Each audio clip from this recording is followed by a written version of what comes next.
Welcome to another episode of Roll or Die. Now that I have Brentos as my co-host, today's guest I think has to take the title as our number one fan. He's probably been listening the longest of almost anyone out there. He's always sort of on us, telling us about what a great podcast this is. So not sure why it's taken us so long to get this guy on as a guest because, he's definitely well deserving of it. He has just recently received his black belt in Brazilian Jiu-Jitsu. He's an avid competitor, competed all around Australia and internationally. He's at Bayside Jiu-Jitsu down here in Melbourne, and he is Sam Jeffrey. Thanks for joining us, Sam. Thanks for having me on. I really appreciate it, guys. The man formerly known as Brown Belt Sammy, and now known as Black Belt Sammy, man. Publicly, mate, congratulations. I know that a little bit later in the show, we'll sort of have a bit of a chat about the day that you got your black belt and what it means and all that sort of thing. So that'll be cool. What about how you got into jiu-jitsu, Sammy? Like, I think origin stories are really important, and I think we all have different reasons for getting into it. But how did you get into jiu-jitsu? Because you were an athlete, right? I mean, you still are. I've seen the rig. You still are an athlete.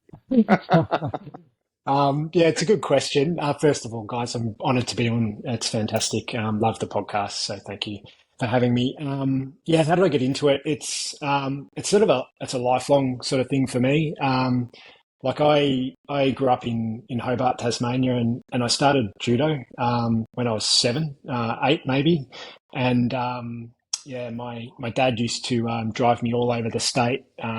Judo was big in the north of the state, in Launceston, Ulverston, Devonport, and not so big in Hobart. So we used to drive all over Tassie doing judo competitions.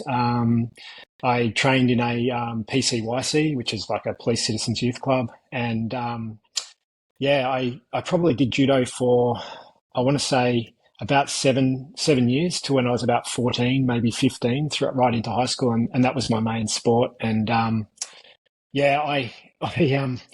grew up with my cousin, my auntie's, so my mum's sister's son, and we were like brothers, and running around on my pop's farm, and we both wanted to be Ninja Turtles, I desperately wanted to do like karate or taekwondo because it had like cool kicks and punches and stuff. But my parents wouldn't let me do anything with striking, nothing, and they were dead against it. And I know sort of now there's reasons why that is, but at the time I didn't get it.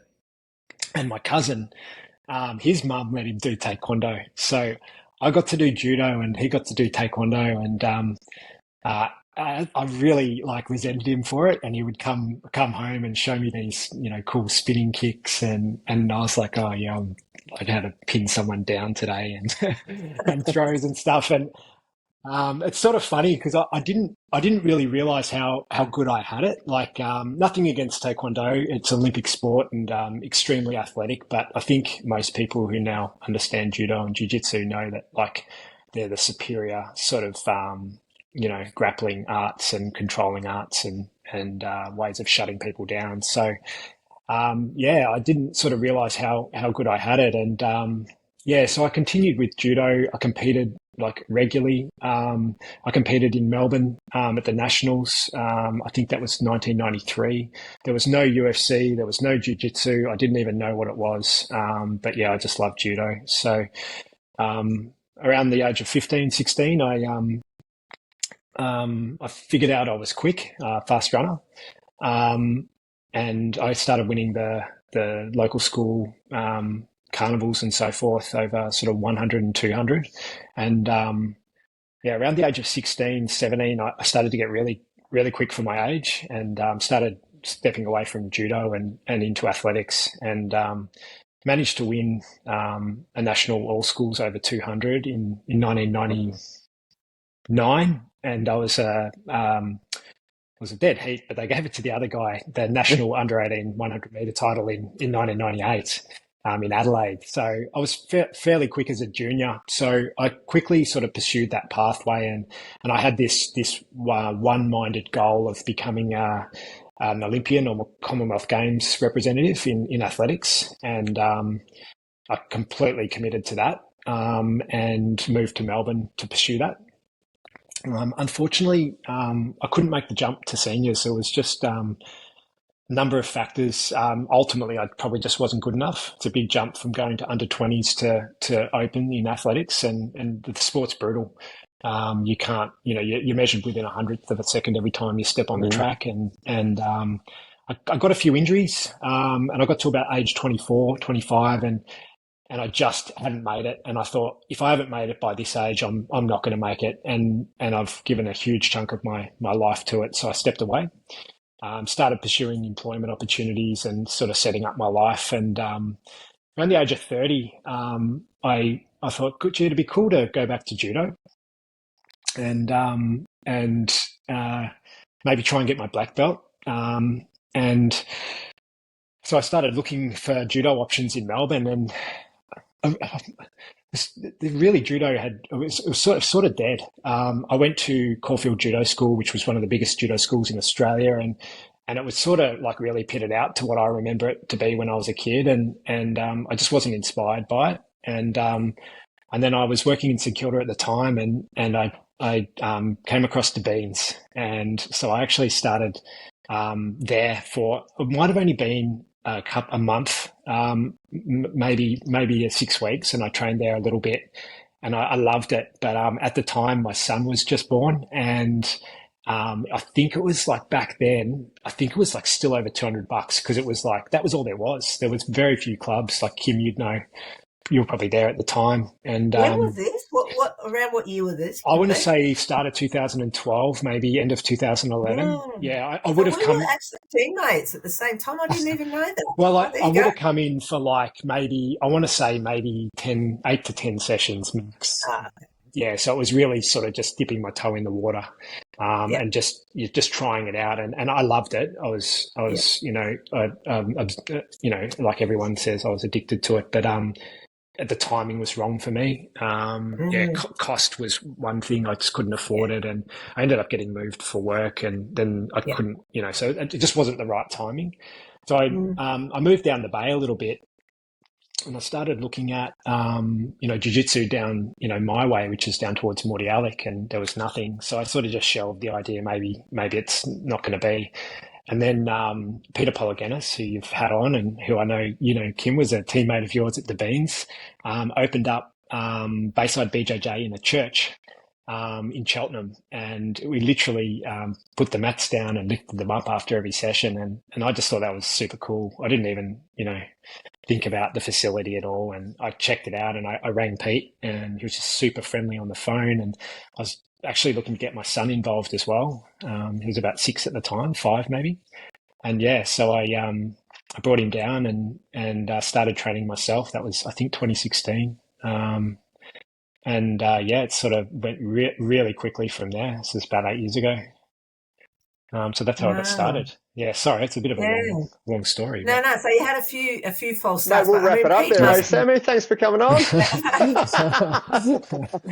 Yeah, sorry guys, it's a very long story. No, it's perfect. Love it. Yeah.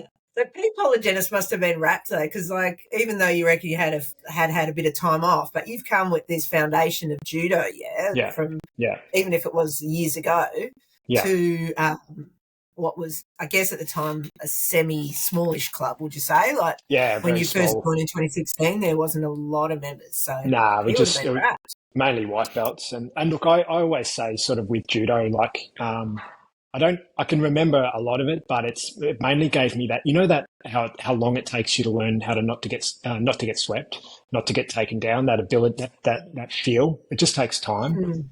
And I already had that.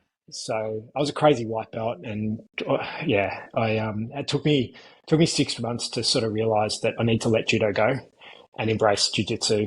But it definitely helped me with I'm not great at takedowns, but I'm hard to take down. So, and I'm hard to sweep. I've got this funny thing with my teammates.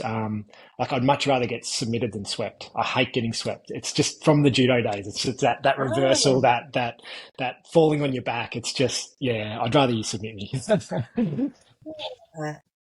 Interesting. Yeah. So what lessons, Within reason. what sort of other lessons did you get? What other lessons did you get from that? So where you were applying, it's funny that you talk about as kids, the kids who did karate against the kids that did judo. Like one of my mates, a guy called Murray Hill, when I was at school, high school in New Zealand, he was massively into judo and he was very, very good. Like he'd compete at like the New Zealand Championships. And I was always like, oh, poor Murray, you have to do judo, you know? Like everybody else is sort of doing, you know, karate, and my mate is doing judo. But I've always sort of sat there and went, he also had, to me, at the time, he had this great judo body. He was, you know, a shorter but super solid, strong guy. So I'm like, that looks like a judo body, you know?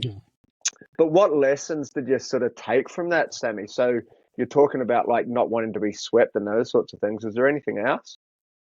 I think like there was certainly there's certainly a huge discipline aspect to judo that's probably not present in jiu-jitsu. And you know the bowing on and off the mat and the rituals associated with it, which is good for kids. Look, I'm not a huge fan of it. Like as in jiu-jitsu, like Pete Polygenis, you guys, you know him, Kim. He's the most casual guy. Like we don't bow going on and off the mats. There's just a mutual respect for everyone.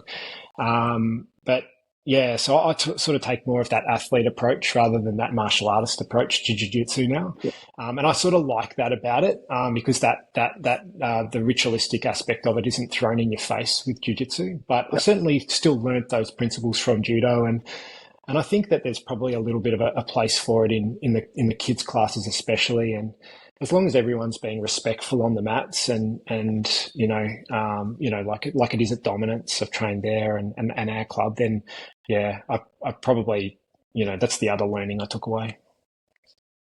And another thing that we've got in common, Sammy, apart from both starting at Devine, is our love of judo. Sorry, not judo, of yoga. Can you tell me a bit about your yoga? Yeah, so I didn't know that about you, Kim. That's pretty awesome.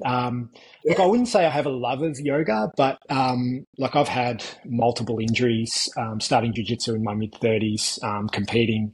But it comes back to that athlete mindset that I was sort of just talking about. And if I'm going to spend an hour on the mat or an hour and a half or do a double or drive to, an hour to Thomastown to train with you guys and then an hour back and train for 2 hours in between, you can't do that and then not do things off the mat to offset some of the damage that jiu-jitsu does. So there's this real synergy between yoga and jiu-jitsu where I find that yoga sort of undoes what jiu-jitsu does to the body. And so I started as a white belt with soft tissue injuries, just when I went through that adaptation phase. And I've had hip surgery as well. So it's really critical for me to maintain sort of that end range mobility and strength. And I pretty much have this 10-minute yoga warm up that I do religiously before every single class. And I also have, I'm pretty much stretching and doing yoga whenever I can as well, off the mats. And yeah, I encourage as many people as possible to sort of treat themselves like athletes, even if you're not competing or, you're just doing it for your fun or fitness, jiu-jitsu. Put in some effort off the mats as well, because, we want to do this for as long as possible. And I don't know what you think, Kim, but that's sort of where 100%. Yeah. I do 10 salutes the suns every morning. Yep. Yeah, love it. And like some mornings they're really difficult, trying to hinge at the hips after a hard night of jiu-jitsu is extremely difficult. But I wonder how much worse my wrecked body would be without doing that. And and I do Bikram yoga once or twice a week. Yeah, cool. Pretty much my thing. So I go down to Warrior One, which is in Mordialloc. They've got 3 mornings in Mordialloc. Justin on as well. Yes. Yeah, I've listened to that podcast. So I've gone and done yoga with him, and he sees me in the class, and I'll be wearing a jiu-jitsu t-shirt or something, and then he'll tailor the 1 hour towards jiu-jitsu, like hip openings and stuff, and I'll be like, thanks, man, I appreciate that. Yeah. Awesome. And I wanted to And what ask else do you you, do? Do you lift as well, Sammy? Because you've got like you are in good shape, mate. Do you lift or do you just do bodyweight stuff or you do Um, aerobics? Like what do you do? I this year, in the lead up to Worlds, I worked with a strength and conditioning coach. I prepared for Worlds in 2023, and literally 3 days before I was due to get on the plane, I tore my psoas, which is like your hip flexor, and I had to cancel the trip. So this year I had a slightly different approach. The discipline for me with jiu-jitsu, you scroll through Instagram or you hear on podcasts and Jocko and Rogan and all that, they all talk about, get to training, work hard. Well, the discipline for me is actually not training, so not going too hard. The body, looking after the body. So this year I really I actually dropped back the jiu-jitsu and added a little bit of strength and conditioning in to look after some of those injuries and build some resilience in my body. But no, mate, I don't do a heap of strength and conditioning anymore. But having said that, I did like pretty much from the age of 16 to 30, 32, I was in the gym most days. So Yeah, that okay. sort of stays with you. And, that sort of set me up for life and a lot of core work as a sprinter. And that transitions really, really well to jiu-jitsu, especially, playing guard. I love playing open guard and being able to twist and retain and shoot triangles and arm bars. I've felt them, mate. Yeah. and can you tell us too about your quest to live to be the oldest human? I think you might have Got a been. bit of homework. I think you might have been speaking to Pete Polygenis. Yes, I Yeah. was. So there's this scene out of The Simpsons where I can't remember who it is, but he's giving this lecture. It might be Ned Flanders. I can't remember. And he's like, I think it's something like, they say the oldest man is going to live till he's 150 years old, and I believe I am that man. So that's we joke about that all the time. But yeah, look, it's just a sort of really take. Like I love jujitsu so much, and I started late. I call it a false economy. So my skill, just getting my black belt, my skill is going up. I'm on par with my peers in the colored belts, but my body, it's definitely at 44, starting to slow down. So you're getting this skill meeting. I'm not sure if I'm making sense, but the skill's going up and the Yeah. body's going downwards. And at some stage, we all need to, like, I'm super respectful of the older guys in the gym and the guys that have come before me. Like, you've had Paul Leary on, an ex-Bean guy, amazing jiu-jitsu, but his body he still gets on the mat every day, but his body is really beat up. And, so we're all going to have that time where, we've got all the skills and knowledge, but our body just can't do what we want anymore. So yeah, I want to drag that out as long as possible. So I joke with Pete. It's me and Pete, like I'm the athlete and he's like the jiu-jitsu nerd, right? So we're really different. Like he doesn't look after his body. It really annoys me. Like he's had a hip replacement. I'm like, you need to be doing this and this and this. And he's like, yeah, and we're talking about it today. We'll go out to lunch and like he'll have a burger and I'll have a salad. And I'm like, what are you doing, man? And he just, loves to live like that. And you know what? It's worked well for him. But yeah, I just want to do every little 1%er I can to stay on the mats as long as possible and stay as competitive as I can. I mean, I look at guys like Link, your coach. He's a big inspiration to me in terms of his competitiveness, and also how he sort of lives his life. So I sort of model myself on that a little bit, but still huge amount of respect for my coach Pete in terms of what he's set up for us with the club and his knowledge in jiu-jitsu. But that's sort of where that comes from. Yeah, there's actually a funny story. I'm probably babbling on a bit, but No, you're good. You're good. this guy, we were talking about this today as well. So obviously you probably talked to Pete today, but I was picking up my daughter from school and I get this call from this number I didn't know, and it's this guy, and we used to train together. And he's like, as a blue belt, he was really good competitor, and he's sort of one of those blue belts that never came back. But yeah, super nice guy, and I always had great roles with him. And he's like, oh mate, I'm back training now. I'm training at a different gym, and I just want to know, like, I see you keep in good shape and you're still competing and you're a bit older than me. I just want to know sort of what supplements you're on. And I'm like, Oh, okay. Yeah, so I list all the things that I'm taking, which is literally krill oil, turmeric, magnesium, vitamin D, and probably too much Voltaren and Panadol, right? And so I tell him this, and I go, my sports medicine doctor, he recommends Bioglan from Chemist Warehouse because the dosages are high, and he sort of goes, yeah, right, right. So what else are you on?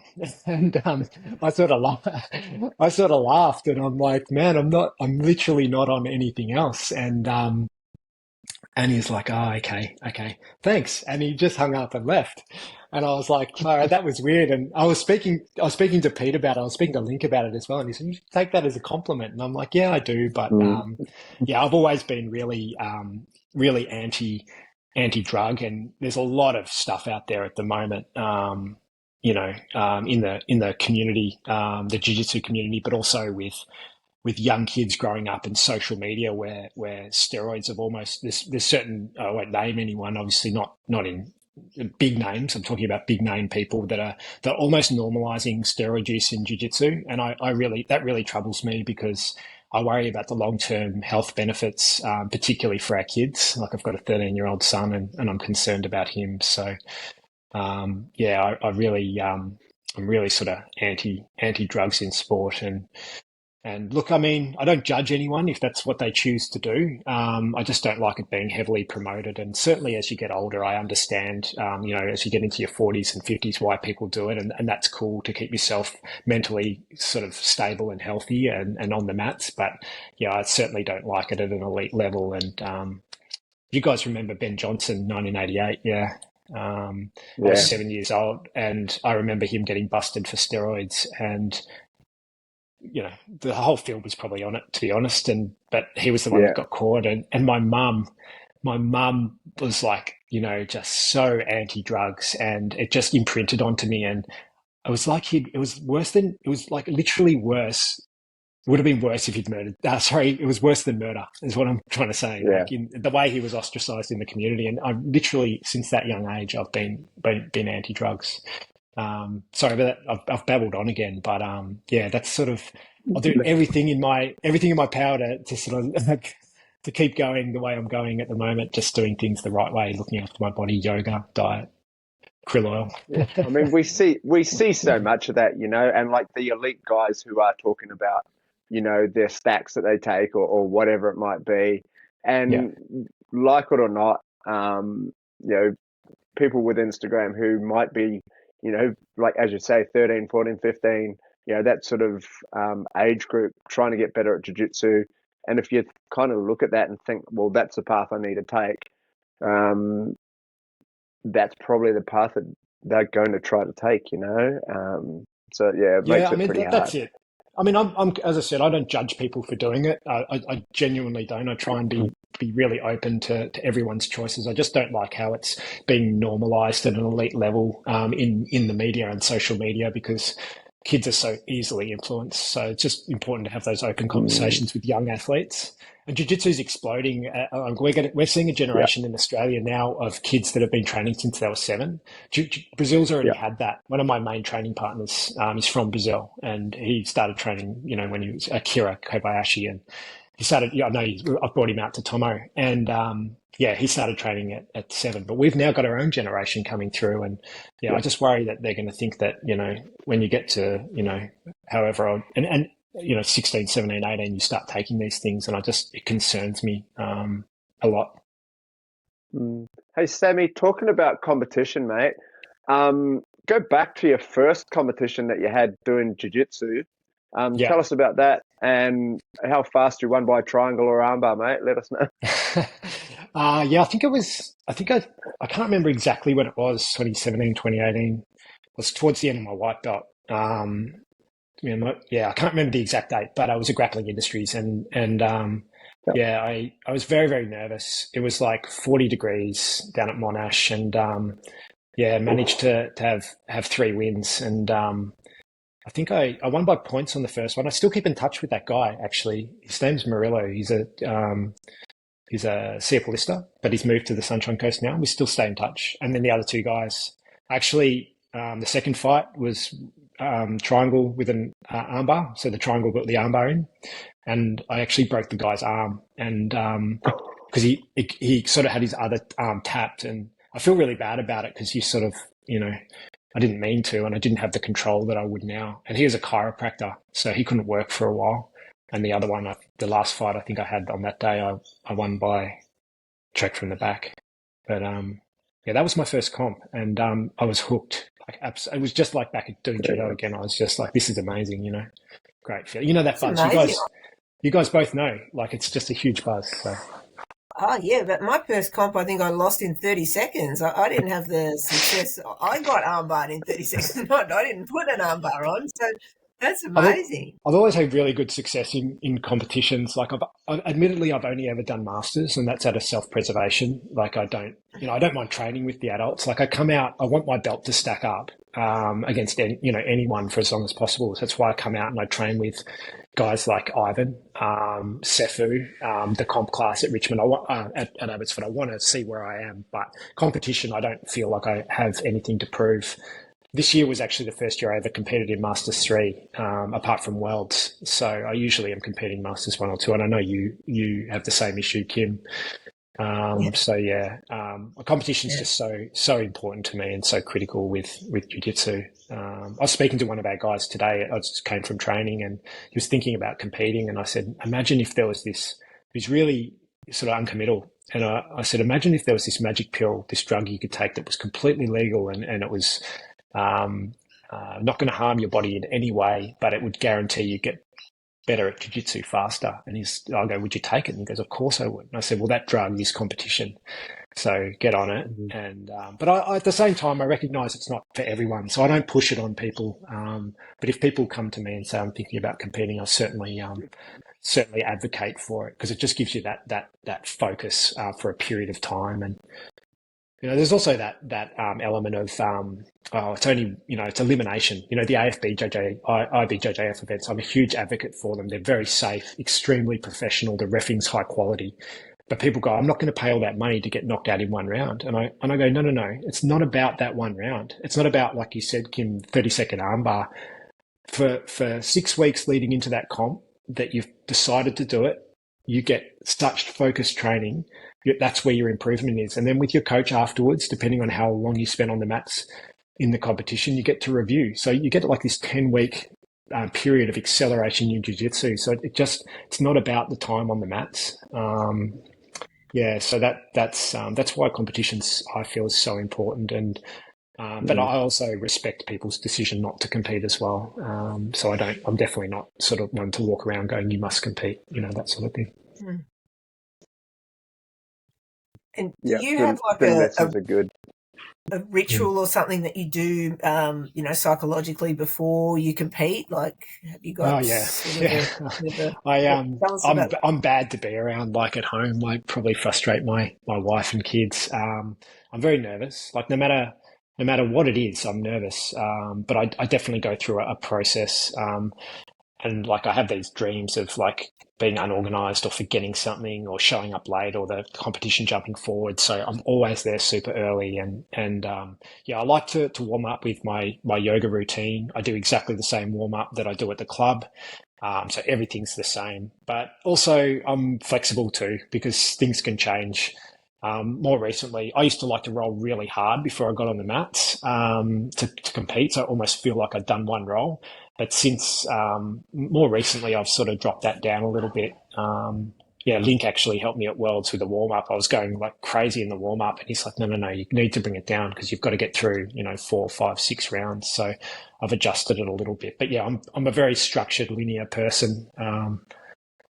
So I definitely follow the same sort of processes. And I think that, I talk to my son about this all the time. I talk about outcome thoughts and process thoughts. And the nerves are just, every time I think about the podium or I think about losing or getting choked or making a mistake, I'm having an outcome related thought, and I always bring myself back to process related thoughts. So I think about really specific things like making the first grip, aggressive guard pull, hitting the takedown, hitting the sweep, or even just how I'm going to walk onto the mat and greet the ref. So always bringing my mind back to process related thoughts. And that comes from my days in athletics. So thinking about exactly what I'm going to do rather than the outcome. And then when the outcome happens, I really enjoy it, but only for a short period of time, a day or two, and then it's back to the grind. So that's sort of how I approach comps. Yeah. You did super over at World Masters, and I was lucky enough to be there and watch it live, Sammy. The matches that you put together, the jiu-jitsu that you put out there, I loved watching it. The feedback I think that you got from, people that matter, like, Link and your coach, I'm sure. Everybody really enjoyed it. How was it for you out there, mate? You did bloody well. Yeah, it was an amazing experience. It was something that was 2 years in the making for me because I got injured the first time round. But I think I was better for it. And at first I was just like, do not go out in the first round. Like, whatever happens, don't go out in the first round. Come all the way across the other side of the world. And yeah, I had a pretty good first match. The second match was tough, but I'd studied all my opponents. I knew how much rest they had. I knew how much rest I had. I knew where the advantages and disadvantages were there. I knew what their games were because I watched them all on Flow, and I'd figured out, so nothing was a surprise to me. And I ended up coming up against the silver medalist in the fourth round, and had him in it's bittersweet because I had him in a really tight armbar. His arm definitely popped 2 or 3 times, but he said to me afterwards, he was a nice guy. He said to me afterwards, I was never going to tap. You would have had to put me to sleep because the next round was the medals. So I had an awesome time, got to do heaps of jiu-jitsu. The camp was awesome. Being around, the Dominance crew who took me in like one of their own was just the best. Great experience. But I still also think about that fourth round loss pretty much every day. And I desperately want to repeat it. But maybe I'll get the opportunity, maybe not. The feeling. Tell us about this Black Belt day, mate. Like, it was obviously super special. It's a day. It's a day for me that I love watching, and I love hearing stories about when people got their black belt and what it means to them. So it's a 2-part question. The first part for me is, what does jiu-jitsu mean, or what is jiu-jitsu to you? Like, what does it mean to you? No, not what does it mean. What is jiu-jitsu? And then tell us about your black belt day, mate. So jiu-jitsu, what is jiu-jitsu? That's a tough question. It's something that's become a part of who I am. It's something that I share with other people. And it's a culture of positivity and inclusiveness. Like, it's not where I'm at the moment, it's transcended any physicality or martial art or sport. So that's what it is for me, and it's connected me with people like yourself, Brent and Kim, and my coach and all my Pete and all my training partners. But it's also connected me with the jiu-jitsu community through teaching, reffing, competing, and I've also connected with Dominance as well. So Dave Hart, Link, Ive. So I'm extremely fortunate that that's what jiu-jitsu is. Well, I guess to me anyway. It's just something that I want to keep in my life for as long as possible. And when I'm physically not able to do what I want to do, then I'm setting myself up for ways to stay involved through coaching and reffing, because I just want to stay a part of that community. So that's the most important thing for me. What was the second question? My black belt. And then, tell us about your black belt day, mate. The day that you got your black belt.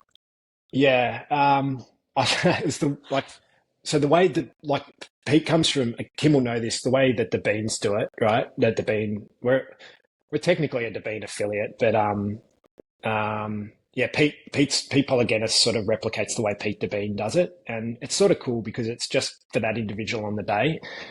Very different to grading, which I'm not opposed to either, but he'll just throw it on you when you're. Have you guys still got me? Yep. Yeah. Yeah. Yeah, he'll throw it on you when you're training, at a time that he feels you're ready. And yeah, so sometimes you get a bit of an inkling that one's going to happen. But yeah, Pete Polygenis, he says, I've been training jiu-jitsu 28 years on this day. I want to get as many people to the club as possible to celebrate my 28 years in jiu-jitsu. And I'm like, fuck man, like I don't really care. Like 28 years, that's cool, I guess. But like 28 years, 29 years, like whatever, 30 years, maybe but I'm like thinking, Oh man, no, I know he's what this dropped is out. about. Like, The Oh, I same thing wondered. That's right. happened with Phil. have I lost you? Hey, And hopefully we Theo, can get edit this part out. Edit this part Yeah. out, Theo, and magically bring them back in. So, Yeah. and make sure we keep the visual too, because with Phil yeah, we only got the audio.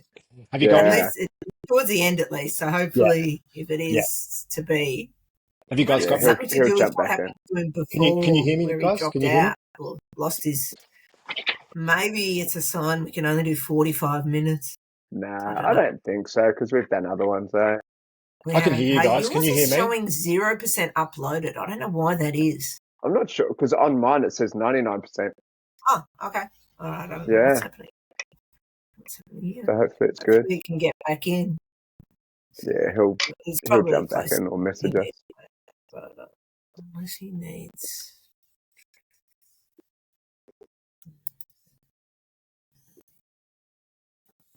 What a story, eh? Yeah, no, that's awesome. I didn't expect it to be that funny. I should have. It's He's brilliant. trying to message me on Instagram. No, it's not. Hello. So where is he? He'll be freaking out too. Yeah, he will be. No, it's not. See me? Oh, here we are. You guys see He's me now? back. Yeah, all Yeah, good. Sorry, yeah. guys. I don't know what happened. I can't see you guys, but No, I can hear you. So sorry about that. hopefully we can keep your visual. No, Yeah, Theo will edit. all good. Theo will edit it yeah. together. All Yeah. good. So All right, Sammy. All right, Sammy. Tell us about this Black Belt Day, mate. Let's start from the start again because we don't want to miss Yeah. it. So basically, Pete put out this thing to our members. He's celebrating 28 years in jiu-jitsu on this day, and since he started jiu-jitsu, and I was like, oh yeah, that's whatever. And I sort of felt like that might be coming because I'd been to Worlds and sort of just done okay at Pans as well, and so I sort of felt like sort of might be coming. And so the day before, actually, I injured my elbow at Pans and I tore a tendon in it. And I was with my sports medicine doctor the day before, and he did this what's called a PRP injection, like a blood injection into my elbow. Really, really painful, and I couldn't use my arm. And he's like, "Oh, we can delay it if you want. Have you got anything on in the next few days?" And I was thinking, "Fire, I think I'm getting my black belt tomorrow." But I'm like, "Nah, just do it." And so he did it, and my arm just completely seized up, and I really didn't have use of it at all, and I was in a lot of pain. So I took a heap of painkillers and rocked up to the gym, and everyone was there, and then we're all warming up, and my wife and kids show up. My son trains, so he was on the mat actually. So my wife and daughter shows up, and I'm like, yeah, right. It's just getting awkward now because sort of I knew. But we started the class, did the warm up, went through the technique, and I was just drilling with a couple of my sort of main training partners that I drill with, and then Pete sort of threw the belt on me, and it was awesome. And then out of the corner of my eye, I see this was really cool. I see Link and Ivan have driven from Tomo to be there, and I was like, "Holy shit!" That just really made my day because I've been traveling out for the last couple of years to train with them because I really believe that the gi jiu-jitsu is some of the best in Australia. It's elite, and I wanted to train with them, and I'd formed this friendship with them that I didn't expect, and they're just such good guys. So for them to show up as well, and then Antonio Martins, one of our main referees, shows up as well. So to have these guys outside the club, and then all my main training partners there was just so special, and yeah, just to share that with everyone, and yeah, heaps of guys coming up to me. Like we've got really big spread of guys at our club and girls, sorry, from, very very young age right through to, guys in their 60s and a lot of them coming up to me saying how inspirational it was to see someone who started jiu-jitsu a little bit later sort of doing well at it. And so that was probably the highlight for me. And to be able to sort of to show them a path, I guess, that the average Joe can sort of achieve in jiu-jitsu and sort of make it to black. But all it really means to me now is now that the dust has settled, it really just represents, like, I don't see it as the end. I see it as the beginning. It represents to me how much I don't know, rather than how much I do. And it won't really mean, like, to me personally, it won't really mean anything until I get that first win in a comp at black. That's what I want. And then once I can achieve that, then, I'll probably be semi-content. But it was an awesome day. Yeah. Fantastic. Well, I don't think you're an average Joe at all. You might think that, but I think your results show otherwise. And we're probably nearly out of time now. Did you have any final words or any parting thoughts for our listeners to wrap it up? Don't judge me on the Chris Rockway story. I can't believe I told that. Part of me wishes I said, no, I'm not telling it, but it is a funny story. That's awesome. Yeah, I just want to thank you and Kim and Brent for doing this podcast. The reason I like it so much is because I think it's really important to understand who's come before you and who's around you in jiu-jitsu.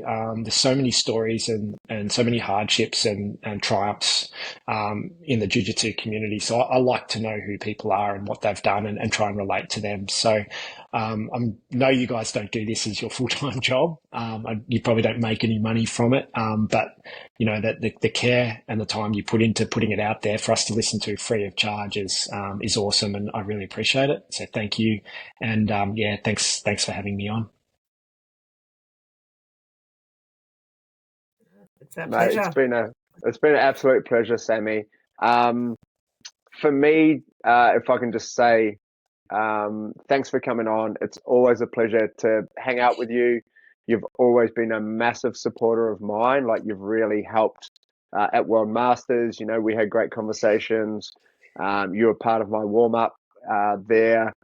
Conversations with you, Sammy, around jiu-jitsu is always fun. So I massively appreciate that. Kim, again, with your research, mate, just smashing it out of the park. Oh, yeah. This is a good one. So I love it. So bad. But we'll finish it there. Thank you, Sammy, for jumping on. If you are watching, we do have our Roll or Die t-shirts. They are magnificent. The quality is really, really good. Order yours now. There will be a link. There's a link everywhere, to be honest with you. So order them. We'll get them out. Yeah, $30. Like, it'll be there before Christmas, ideally. So that'll be good. We keep saying, if you buy one for your coach, you get another stripe. One of the nicest things you could probably do, though, is if you bought one for one of your main training partners. Often a lot of us have a main training partner. So, we put them through a fair bit. So maybe, fork out $30 for your main training partner, get them one. You know what size they're going to be. So do that. Continue to support the podcast. We appreciate it. We appreciate you guys sharing these podcasts around, and then telling your teammates about it, getting them to share it, putting some comments down below, getting them to like these stories and talk about maybe other guests too. That's always a good one as well. So appreciate it. Sammy, you smashed it out of the park, mate. We knew you would. Really appreciate you taking the time and coming on. That's it. We'll leave it there. Peace out. Love you guys. Have fun. Thanks so much. Roll safe. Thank you. Bye.